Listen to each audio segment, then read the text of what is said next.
Hello everybody, welcome back. It is me, your old pal Orpheus, with another adventure here on Orpheus Plays. Hi, how you doing? It's another good day for murder here in the world of Blade and Sorcery, and I got a good one for you today. When I was younger, I used to do something called Spazzing. Now, we'll get into it. Anyway, I hope you're doing well wherever you are today, whether it's day or night. Like I said, we're in the arena, and this is survival mode, which means three things come out. I choose one, and I destroy everything that comes out these gates and stuff. Anyway, so let's get things started. We've got a really nasty spiky club. We got an older version of the spiky club, and we have a big sickle sword. Yeah. All right, so let's get things kicked off with our first traditional slow motion kill of the day. Who's it going to be? I think it's you, lady. Here we go. Oh, that seemed like it hurt. Let's go for another one here. It takes so long to jump in slow motion.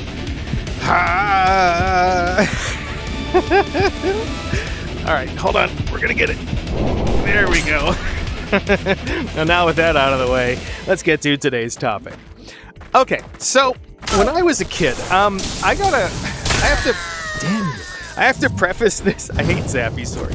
I have to preface this by saying that I had kind of a messed up childhood. Like when I was very young, I witnessed something that I think I've done a podcast on it. I'm not 100% sure, but I think I have. I went into a little bit more detail on it, but essentially what happened is I witnessed something that was very bad, like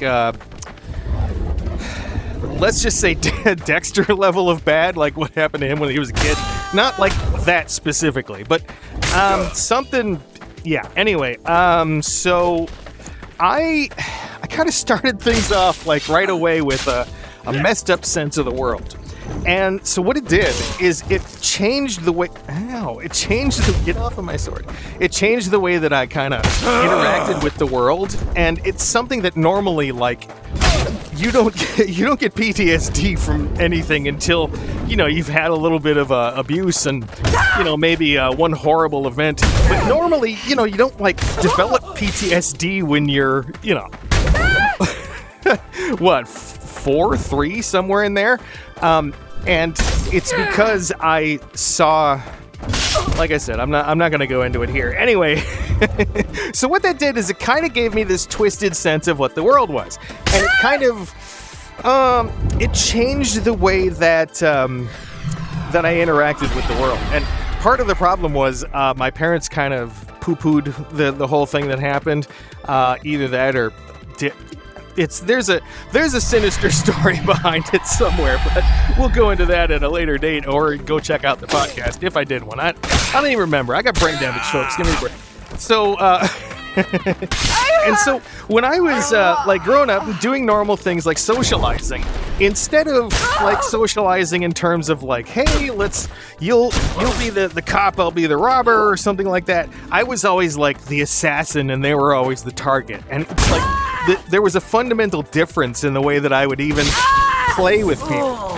Like I had this need to be the one who didn't. I wasn't just like a cop. I was like the alcoholic cop from the movies that lost his wife and now is just the beat cop who's just waiting to retire. That's kind of like how it was, but like at 6, And so I had kind of a problem with my brother and his friends. Now, my brother is 5 years older than me, and so there's a nice gap when it comes to like the maturity level that we had and the I'm not gonna say intelligence because I hate to be mean, but him. I've always been kind of, I'm not gonna say kind of, I've always been very much more. I hate sounding like I'm like I'm egotistical here, but I don't care. I've always been smarter than my brother. What would you do with a brain if you had one? Like just flat out. I've always had a higher intelligence, like ability.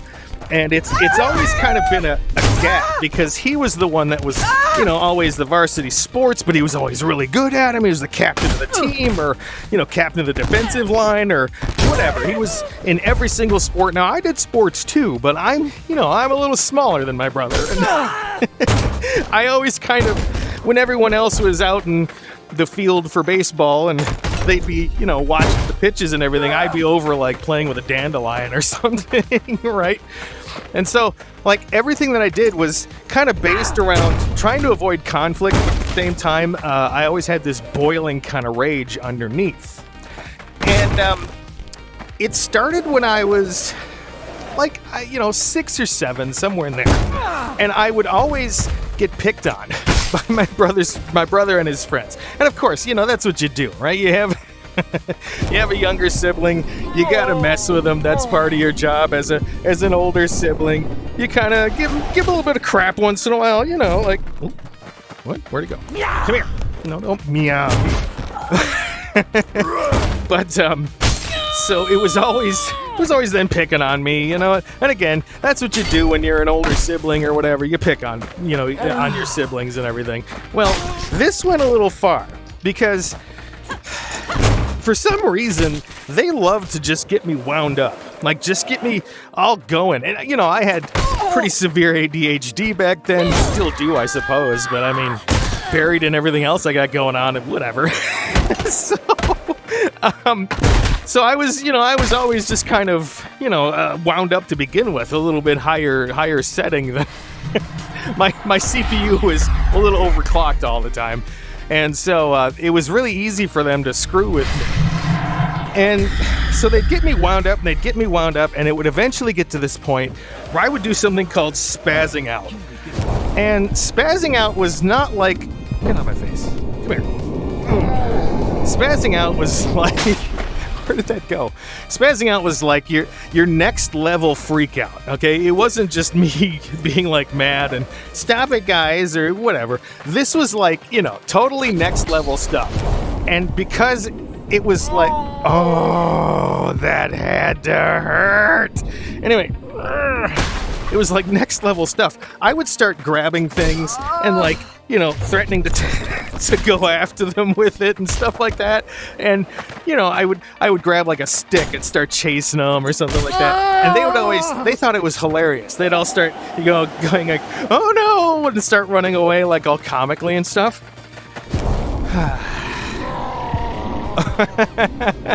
And then what happened is I got into a little bit of an accident. I've covered this in several of my videos. Here's a brief summary of it. I was on a playground at recess, and I was running around the side of a building, and I ended up tripping, and I hit my left temple, on the side of a brick, like a little brick sticking out of the building. I smacked my temple real hard against it. Went unconscious for a while, almost killed me, stuff like that. And that was the event that made it so I started hearing music all the time. It started up about 3 months or so afterwards. So that was a very clear indication of brain damage. My parents, though, the wonderful people that they are, never got me checked for it. They never got like a brain scan or anything. Now, to be fair, we only had CAT scans back then. We didn't have MRIs. And so it would have been mildly more difficult to figure out, but not really. I mean, you would have been able to see like the massive brain bleed and stuff. And so, things changed after that. I started getting not just hyperactive and maybe a little bit like wound up and higher key, right? It was way more than that. Suddenly, I was obsessed with like hurting my friends, and it was the strangest thing because it was always the idea of like scientific. It wasn't like I was just doing it for fun. I mean, a little bit, I guess, but I had like an actual purpose behind it, okay? And it was because I wanted to see the reaction of other people. I wanted to see their reactions. I wanted to see what kind of injury I could put on them. I know this sounds so f***ed up. I'm sorry, but this is what I'm talking about. I had a vision of how the world was supposed to work. And so I started getting more violent. That's when the school decided it was time to help Orpheus out. So they sent a letter to my parents and said that I was having a little difficulty, which was, private school speak for, your son is really kind of messed up. And so they highly and strongly suggested that I go see a therapist. Well, okay, so that was all going on. However, it's not going to change what happens to my behavior because they didn't have context for it being a brain injury. They just thought, I had a concussion and I had to get some stitches, like 400 stitches or something like that. Gosh, I didn't know I didn't know that you could get stitches on the inside as extensively as I did, but apparently that's a thing. So, you know what, dude? But apparently that's a really big thing, and especially when you do plastic surgery. My parents had it fixed up by a plastic surgeon. But the thing is, they didn't know it was a brain damage, and so they were approaching it from the angle of what's wrong with Orpheus? He seems like he's just not motivated, and his behavior has gotten strange. And that was the angle that they were approaching. What's going on with it? Not, there's something attached to the brain injury and we need to work on that. No, it was more like, oh, really? How about some for you? You want the... Uh-oh. How am I so terrible at this? So, it was there was this mysterious element they couldn't figure out. And the problem was, the mysterious element was that I had a brain injury. And so, my spazzing out... Since no one knew what was going on, I just sort of started to look like I had worse and worse behavior. But my brother and his friends they weren't really part of that discussion. You know what I'm saying? I mean, of course they wouldn't, right? Oh, let's sit everybody down and tell your brother and everything about your brain injury that we don't know about, or so. Ow! Damn it, you guys! And so, his friends were just doing the same thing. They were just a year or two older, and so they were capable of more like messing with me, just grabbing me and tossing me around, or thinking it was real funny to do something, just to get me wound up. Well, one time they got me really, really wound up, and I mean, this was silly. How? Give me this. Come here. Like that. Anyway, so they got me really, really wound up. And I got to the point where I had just had it, and I snapped. And we were downstairs in our basement. And we had a pool table. And it was in this little room. We called it the playroom. Obviously, what else do you call it? You have a room for your kids to play in. And so we were all kind of standing around the pool table.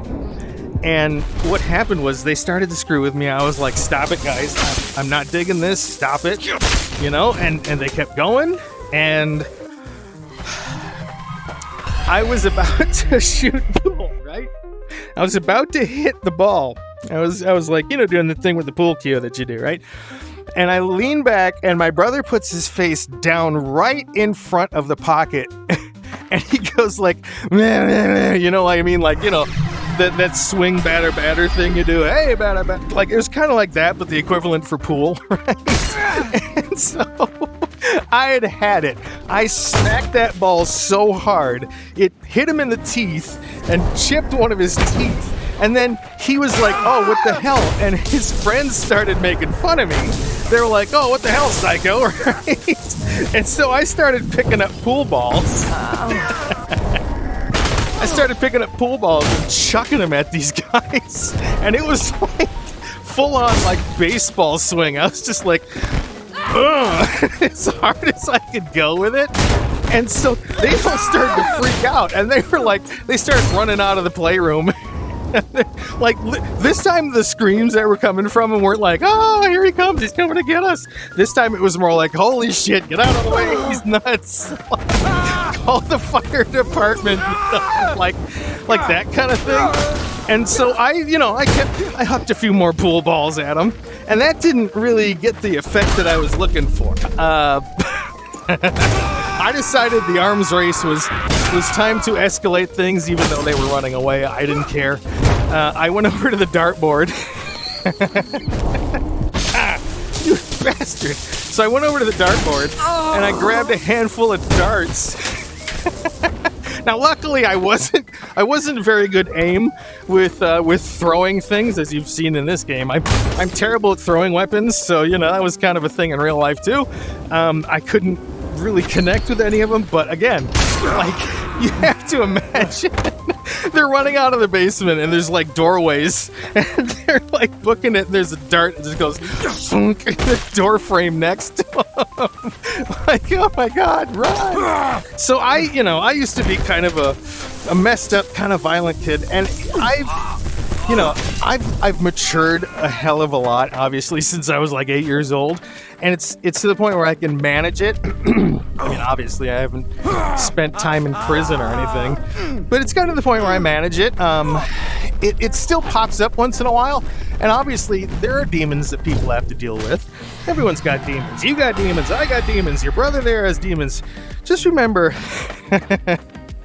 try to keep it under control. Right? Try to make sure that you don't always just go choose violence. Don't do that. Try to talk it out, especially if it's with a sibling. There are times later in your life where you're gonna want that sibling to be around. I do not have that experience because of, well, if you've seen my channel before, I've explained it several times.